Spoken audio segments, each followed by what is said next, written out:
Coming up today, Korea's main opposition party is reeling after co-founder Ahn Cheol-soo calls it quits to start his own party. A number of high-profile NPAD members are expected to jump ship as well.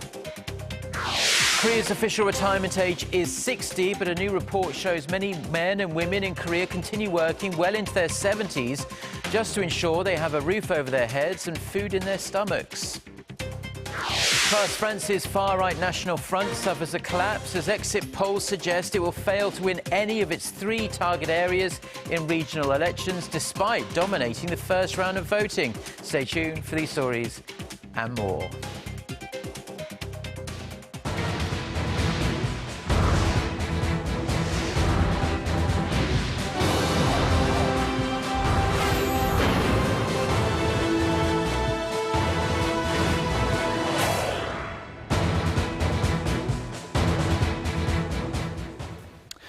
Hello, it's noon on Monday, the 14th of December. You're tuned in to our midday newscast here on Arirang TV. Thank you ever so much for joining us.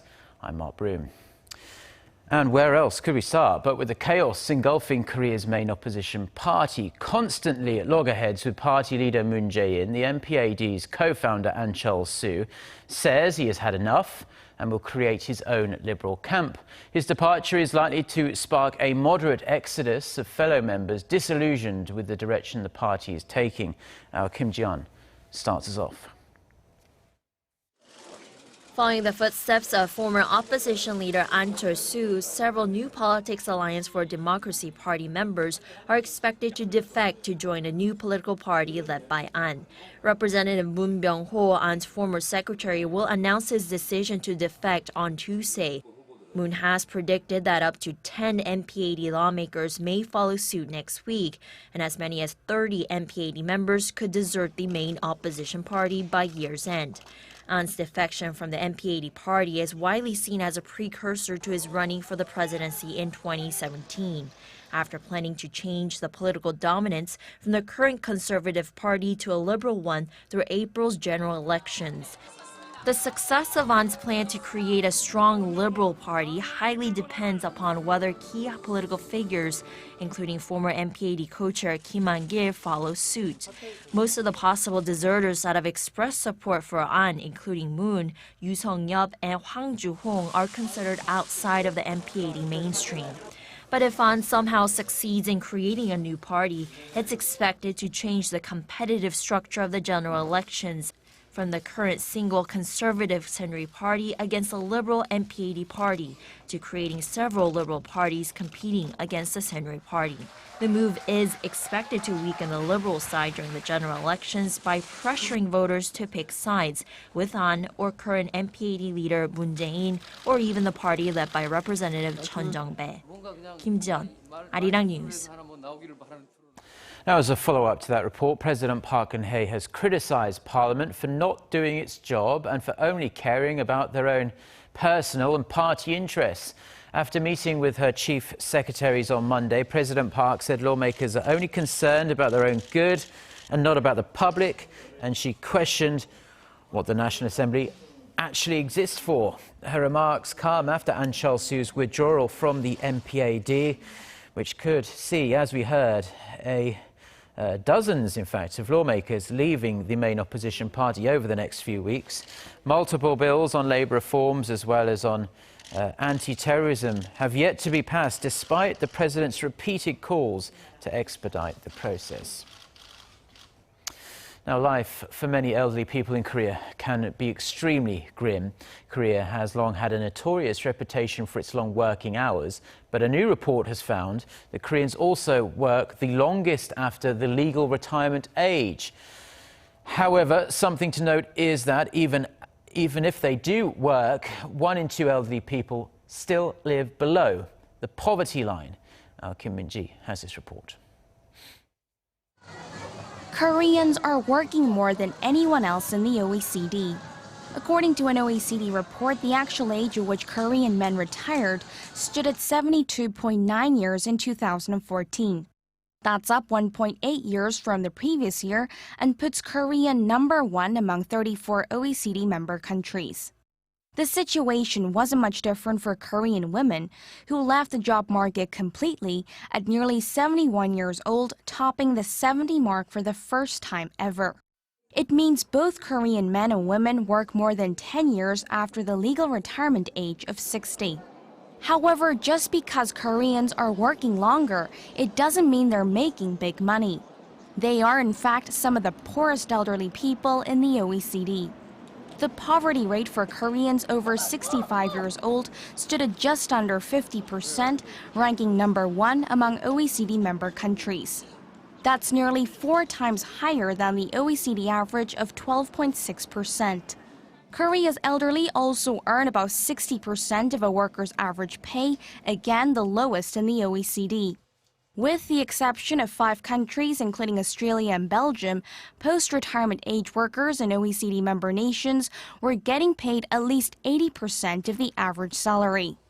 Experts say Koreans end up working after the official retirement age as they need to support themselves due to a lack of income and assets after retirement, and as the majority haven't been able to tuck enough money away. The OECD has called on Korea to expand its social safety net, as well as reform the nation's pension system and labor market. Kim Min-ji, Arirang News. Now, it appears the Korean government's measures to protect temporary workers have actually ended up having the opposite effect and widened the wage gap between regular and non-regular workers. According to a report released by the Korea Economic Research Institute on Monday, wages of non-regular employees dropped from nearly 75% of wages for regular workers in 2005 to just over 65% in 2009. Korea's non-regular employee protection laws were enforced since 2007 and applied to all businesses in 2009. In 2014, the wage ratio inched up to nearly 68%, and the job market remained pretty much unstable for many new workers. From 2005 to 2014, the number of hourly workers rose by an average of nearly 8% per year, while the number of regular workers rose by just over 3%. Global financial watchers are paying keen attention to China's latest indication that it intends to measure the yuan's value against a basket of currencies. The People's Bank of China says it would make more sense to calculate the yuan's exchange rate that way rather than just against the US dollar. The Wall Street Journal said the latest signal is in line with the yuan facing growing pressure to depreciate against the greenback due to the Federal Reserve's looming decision on whether to raise rates. It is expected to do so this month. However, the Wall Street Journal said it's not clear whether or when China would make such a change, adding that China's central bank has actually been making similar comments since 2005. Now, more than a dozen women have won seats in historic first-time local elections in Saudi Arabia. For the first time ever, women were allowed to vote and put themselves forward as candidates. The women faced numerous obstacles, but were strongly supported by female voters. Now, Son Jung-in has this report. Women dressed in hijabs, traditional Islamic clothing, exercised a valuable human right to vote in last Saturday's local municipal elections. Polling stations were filled with Saudi Arabian female voters who, for the first time since the kingdom was established in 1932, took part in the historic elections. I want to see the women to be more involved in every institution, in the government and in the private sector. Officials said about 130,000 women had registered to vote, compared with 1,350,000 men. But female voter turnout far exceeded that of men, with several districts reporting more than 80% of registered women voting compared to 40% of their male counterparts. Women also captured a handful of positions where about 980 women contested the elections alongside some 6,000 men. Supported by enthusiastic female voters, women won in several regions, ranging from Saudi Arabia's capital Riyadh to a small village near Islam's holiest site, Mecca. There's 20 seats being announced. 3 of them are women and 17 are men, and we are very glad for this result. Although the power of municipal councils is limited to advising local government and helping oversee budgets, the election has been hailed by women activists as a crucial first step towards achieving wider rights and broadening the understanding of civic engagement. Son Jung-in, Arirang News. Now, despite leading in last week's first round of elections, France's far-right National Front has failed to win any regions in the second round. Now, exit polls late Sunday night show that tactical voting encouraged by the two main opposition parties worked in keeping out the Nationalist Party. Geunhye has the details. After looking so promising, it's a crushing blow for Marine Le Pen and the National Front Party. In the first round of elections last week, the party was leading 6 of the 13 national regions, the best result it had ever had.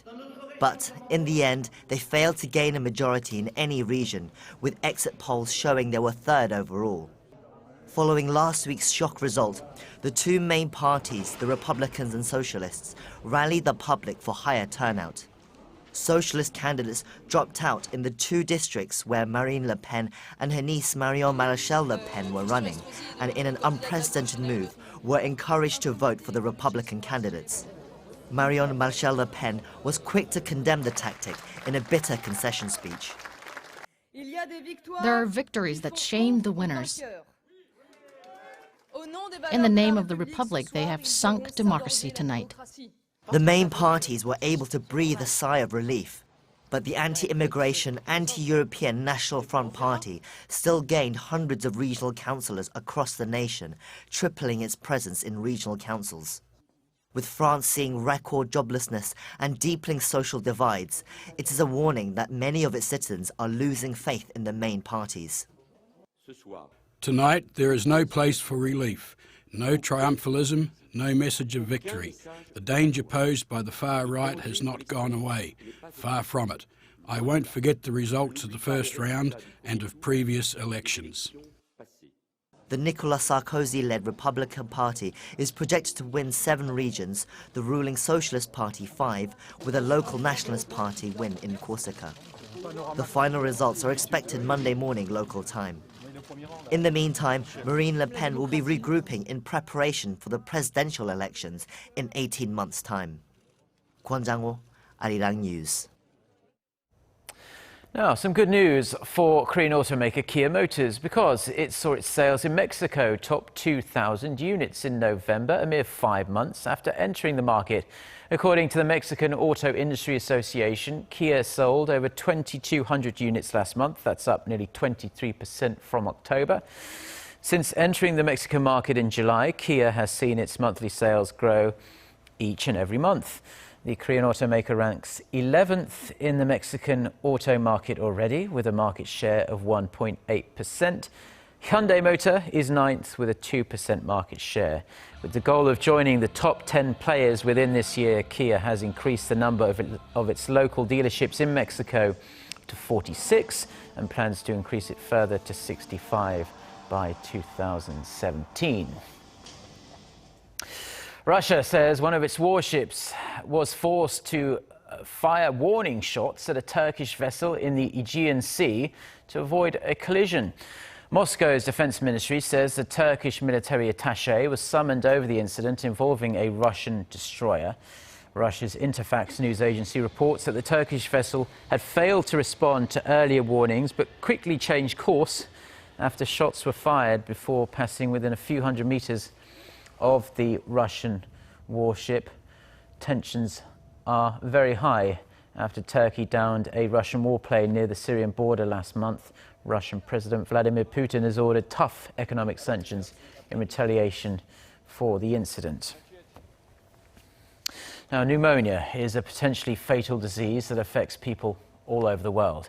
It's also one of the leading causes of death right here in Korea. But local scientists have some good news. They say eating red ginseng could actually help ward off this respiratory disease. Won Ji-yeon has the details. Pneumonia is a lung infection that could start with a simple cough. But if left untreated, it could lead to serious complications and even death. In fact, pneumonia was the 5th leading cause of death in Korea last year. To help prevent this disease, Korean researchers made a groundbreaking discovery about red ginseng. The team used 2 groups of 10 to 20 rats for their research. They fed small doses of ginseng extract to one group and saline solution to the other. After 15 days, all of the rats were injected with pneumonia-causing bacteria. The team found that more than half of the rats that did not eat ginseng died within a few days, but the rats that did eat ginseng saw positive results. The red ginseng had killed more than 99% of the bacteria by suppressing their growth altogether, so we were able to prove that ginseng has the power to prevent pneumonia. Still, scientists say pneumonia cannot be completely prevented since it has more than 95 different bacterial causes. But the research did bring them a step closer to finding an early cure using red ginseng. The study has been published in the renowned international journal Phytomedicine. Won Ji-hyun, Arirang News.